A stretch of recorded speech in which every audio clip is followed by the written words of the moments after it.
that the Stanley Brothers recorded. Some of the founding fathers of bluegrass music, Ralph and Carter Stanley, and I got to see Ralph Stanley many, many times back in Minnesota and Wisconsin, and of course down in Bean Blossom as well. But we're going to do one of their songs that's in the key of G. I'm telling that for the guitar player, and it's called Another Night.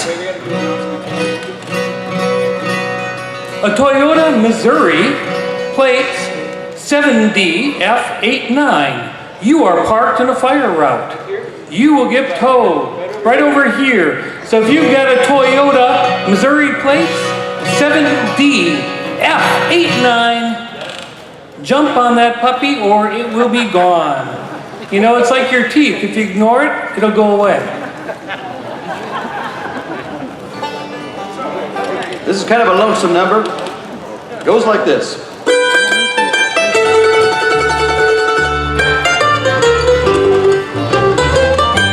The winds are blowing across the mountain. I hate to hear that lonesome sound. I'm all alone and so downhearted since my true love ain't around. I hate to see that sun sinking. Another night to toss and turn. Another night to dream about her. Another night for her I yearn.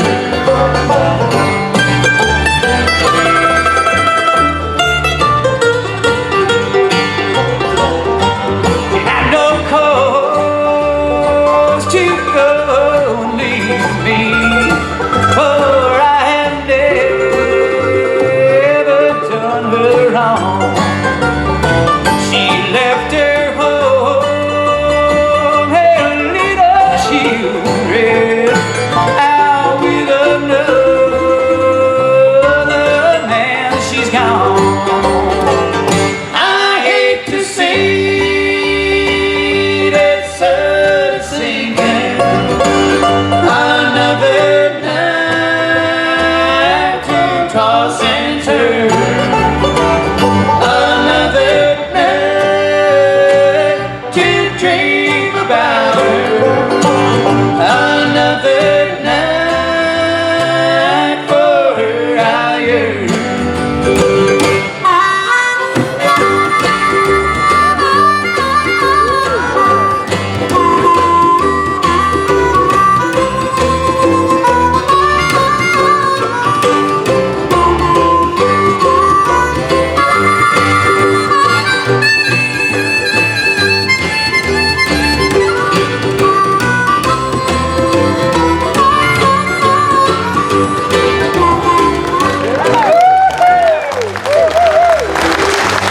Children, they are sound sleeping. They don't know that their mother is gone. What shall I do anyway? How can I tell them about their mother's wrong? I hate to see that sun sinking.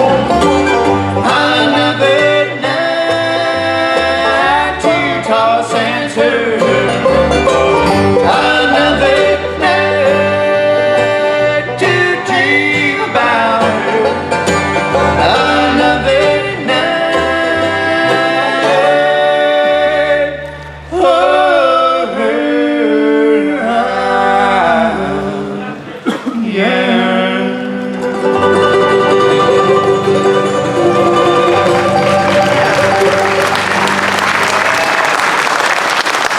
Now I know that the harmonica is technically not a bluegrass instrument. After all, bluegrass is defined as string band music. But I just got to tell you something. We're rebels. Don't forget it. Don't forget it. wonderful thing about a harmonica is no matter how you play it, it either sucks or it blows. Well, we're going to do a Bill Monroe song for you, and I have a Bill Monroe story for you. Back when I was about 17, my band at the time was playing it.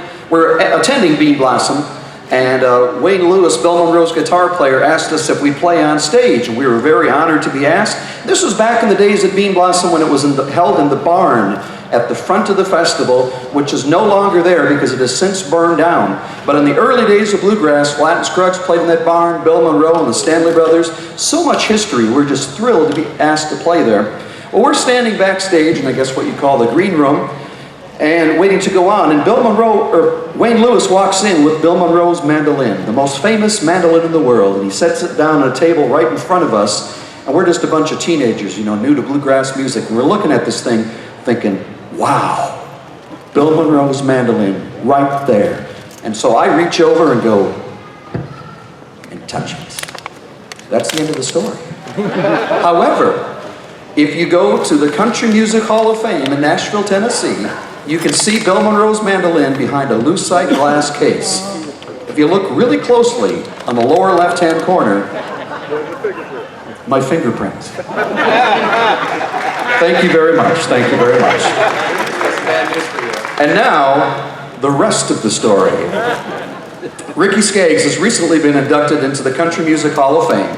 And for that ceremony, they took Bill Monroe's mandolin out for the first time so Ricky could play it on stage. And before they let him play it, I can't even say it. They polished it. My fingerprint's no longer on that mandolin. Polished you right out of the Country Music Hall of Fame. Very sad, but anyways, my fingerprint is no longer on there. That's the rest of the story. Here's Bill Monroe's Footprints in the Snow. 1, 2, 3, 4.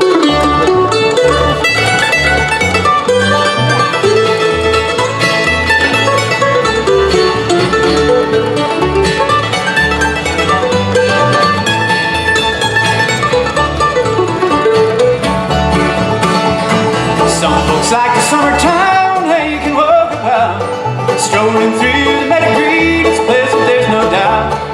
It'll be the winter time when the snow is on the ground, where I found her when the snow was on the ground. I traced her little footprints in the snow. I found her little footprints in the snow, Lord. Bless that happy day when Nellie lost her way, where I found her when the snow was on the ground.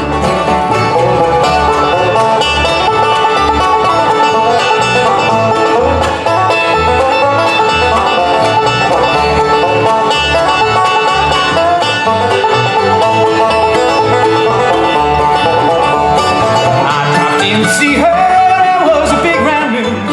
Her mother said she just checked out but would be returning soon. I found her little footprints, I traced them in the snow, where I found her when the snow was on the ground. I traced her little footprints in the snow. I found her little footprints in the snow, Lord. Bless that happy day when Nellie lost her way, where I found her when the snow was on the ground.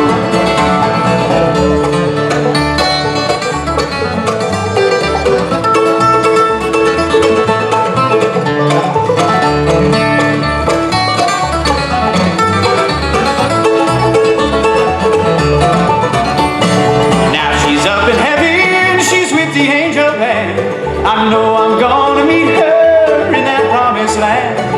Every time the snow falls, it brings back memories, where I found her where the snow was on the ground. I traced her little footprints in the snow. I found her little footprints in the snow, Lord. Bless that happy day when Nellie lost her way, where I found her where the snow was on the ground.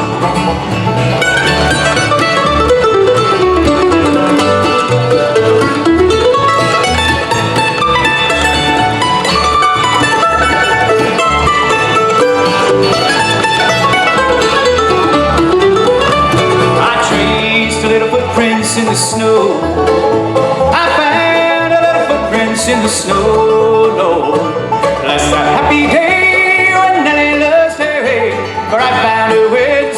toes on the ground.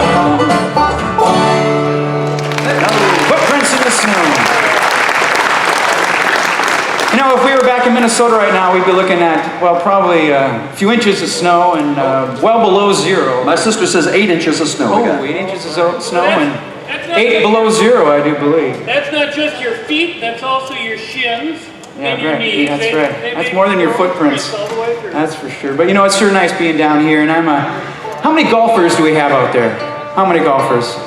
Every time I get down here this time of year, man, I get the hankering to go out and play some golf. I love playing golf. And if there's anything you know about golfers, they're a little obsessed, I must admit. You know, we can get a little crazy with it. You know, in fact, last summer I was back in Minnesota and I was playing this round. I got up and you know, being a musician, I get to play during the week. So all my friends are working and I get out there and play on my own. And I got teamed up with this older gentleman. He must have been in his mid-70s, maybe about 80 years old. And we got on the first tee and, well, I hate to say it, he put it into the trees on the right. And he went to look for his ball. And it was right by this road. This road ran along there. And he found his ball and he's about ready to hit it out of there. And this funeral procession came by on the way to the cemetery. And he stopped and he took off his hat and he let all the cars go by and he waited till every car passed and put his hat back on and we finished the hole. And when he got done with the hole, I said, boy, that was awfully considerate of you to, you know, pay your respects to that funeral procession. And he said, well, you know, I really should have. After all, she was a lovely wife for 55 years.